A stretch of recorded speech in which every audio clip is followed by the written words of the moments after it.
नमस्कार दोस्तों। दोस्तों, आज के इस वीडियो में मैं कनाडा इलेक्शंस में वोटिंग कैसे करें, कौन लोग कर सकते हैं, उनके बारे में मैं डिस्कशन करने जा रहा हूँ। सबसे पहले तो आगे बढ़ने से पहले अगर आपने अब तक मेरा चैनल सब्सक्राइब नहीं किया है, प्लीज़ आगे बढ़ के मेरा चैनल सब्सक्राइब कर दीजिए ताकि मुझे इंकरेजमेंट मिलती रहे और मैं आपके लिए और वीडियोज़ बनाता रहूँ। तो दोस्तों, जैसा कि आपको पता है, कनाडा में इस समय फेडरल इलेक्शन 2021 मतलब नेशनल लेवल के इलेक्शन चल रही है हमारे प्राइम मिनिस्टर को सेलेक्ट करने के लिए।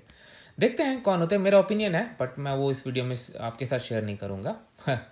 तो दोस्तों, सबसे पहली बात, अगर आप पहली बार वोट कर रहे हैं तो आपको जानना पड़ेगा कि आपको इसमें चाहिए क्या।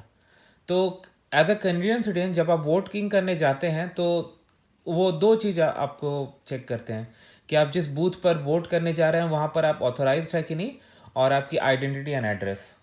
तो आपको इसमें अपने साथ एक आइडेंटिफिकेशन लेके जाना पड़ता है। अगर आप इंडिया में वोट किए हो तो इंडिया में आपको एक वोटर आईडी कार्ड मिलता है जिसमें आपका नेम, एड्रेस और बाकी इन्फॉर्मेशन रहता है, और वो प्रूफ दूसरे जगह भी बहुत जगह वैलिड होता है। कनाडा में ऐसा वोटिंग के लिए ऐसा आपको नहीं मिलता। तो जैसे मान लीजिए आप ऑन्टेरियो में, तो आप ऑन्टेरियो ड्राइविंग लाइसेंस लेके जा सकते हैं। यदि आप ड्राइव नहीं करते तो आप ऑन्टेरियो फ़ोटो कार्ड लेके जा सकते हैं। ये सब चीज़ों से आप वोट कर सकते हैं। अब आगे बढ़ते हैं दोस्तों इस पर।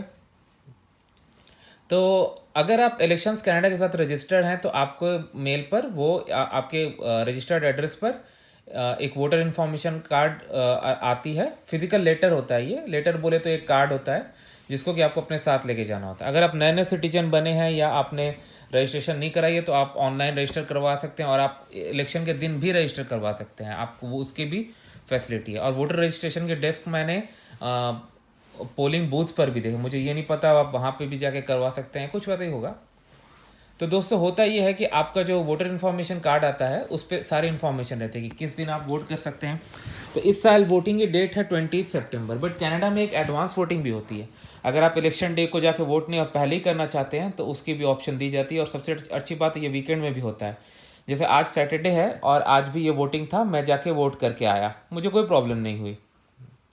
तो मैं जब वोटिंग के लिए गया तो बाहर एक वॉलंटियर या एम्प्लॉय जो भी कह लीजिए खड़ा था, उसने मेरा वोटर इन्फॉर्मेशन कार्ड देखा और मेरा आइडेंटिफिकेशन मांगा। मैंने उसे अपनी ड्राइविंग लाइसेंस दिया, उसने ड्राइविंग लाइसेंस में मेरा नेम, एड्रेस और उसमें मैच किया। उसके बाद मुझे हाँ हैंड सैनिटाइज करने के लिए बोला गया और मुझे और एक डेस्क पर रिडायरेक्ट किया गया। उन्होंने फर्दर चेक करके मुझे एक लाइन पे खड़ा कर दिया। मेरे आगे बस 3 लोग ही थे तो बहुत ज़्यादा देर नहीं लगा। मैं जब काउंटर पे पहुंचा तो मैंने देखा कि उसके पास एक बहुत मोटा सा बुकलेट था जिसमें कि जो जो वोटर्स रजिस्टर्ड हैं उस एरिया में उनके डिटेल्स थे। तो उन्होंने मेरा नेम निकाला और उसको क्रॉस मारा। ऑफ कोर्स ये नोट करने के लिए कि मैंने वोटिंग कर ली है। उसके बाद मुझे एक पेपर दिया गया। तो यह जो वोटिंग पेपर होता है दोस्तों, ये कोई लंबा चौड़ा बड़ा नहीं होता है, छोटा सा था जिसमें आपके एरिया के कैंडिडेट्स के नेम मेंशन होते हैं। कोई कैंडिडेट्स की कोई फ़ोटो नहीं लगी होती है और मैंने कोई सिंबल नहीं देखा। इंडिया में जैसे कहते हैं ना चुनाव चिन्ह, वैसा यहाँ नहीं होता है। और उसके यहाँ एक सर्किल सी बॉक्स होती है जिसमें आपको मार्क करना होता है। तो उन्होंने मुझे कहा कि तुम चाहे तो क्रॉस कर दो या टिक मार दो। तो मैंने क्रॉस कर दिया। और हाँ, वोटिंग कॉन्फिडेंशियल है, वो काम करने के लिए आपको एक सिक्योर एरिया दिया जाता है जहाँ पर कोई कैमरा या कोई भी एक्सटर्नल व्यू नहीं होता है। तो वो करके आप वापस लाते हो, उसमें से एक रिसीट काट के वो रख लेता है और आपको वो वापस की जाती है। और अभी तक वो मैंने बंद है, मतलब जो एम्प्लॉय है वो ये नहीं देख सकता कि आपने, और वो ऑथोराइज भी नहीं है ये बात देखने के लिए कि आपने किसको वोट किया है। और उसको एक बैलेट बॉक्स में डाल दिया जाता है। दैट्स इट, आप जा सकते हैं। तो अगर आप इसको कंपेयर करेंगे दोस्तों, वोटिंग जैसे इंडिया में होती है तो बहुत सारे डिफरेंस देखेंगे आप। सबसे पहले तो हमारे यहाँ वोटर आईडी मिलती है जो कि यहाँ ऐसा कुछ नहीं होता है। और दूसरा, अब देखिए बैकएंड में क्या प्रोसेस चलता है वो तो मैं नहीं कह सकता, लेकिन जो फ्रंट एंड में मैंने देख के आया, कुछ भी कंप्यूटराइज प्रोसेस मैंने नहीं देखा। सब कुछ मैंने पेपर बेस्ड देखा। मैंने पेपर बेस्ड मैंने उन्होंने मेरा नेम वहाँ पे चेक इन किया, मुझे पेपर दे के वोट कराया।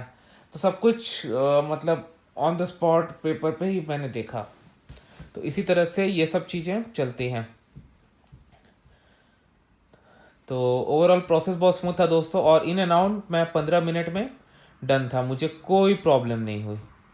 तो इसी तरह से दोस्तों ये सब चीज़ें आराम से यहाँ पर मतलब हो गई। अब मुझे देखिए रिज़ल्ट तो ऑब्वियसली मेन इलेक्शन डेट के बाद ही आएगा, लेकिन अब इलेक्शन डे के दिन मुझे काम से छुट्टी लेकर जाकर वो लंबी लाइन में खड़े होने की कोई ज़रूरत नहीं है। बिल्कुल आराम से मैंने एडवांस वोटिंग में ही वोट किया। इनफैक्ट लास्ट टाइम भी जो मैंने वोट किया था पहली बार, लास्ट टाइम तो मतलब कह कह सकता हूँ कि जिस दिन मुझे सिटीजनशिप मिली उसके जस्ट कुछ दिन बाद ही इलेक्शन था, तो मैंने ऑनलाइन रजिस्टर करके फिर जाके वोट करके आया था। तो दैट्स इट दोस्तों। तो बहुत आराम से सब कुछ ही हो जाती है। तो प्लीज़ चैनल सब्सक्राइब कर दीजिए, और जैसे जैसे चीज़ें आगे बढ़ेंगी मैं आपको इन्फॉर्म करता रहूँगा। धन्यवाद।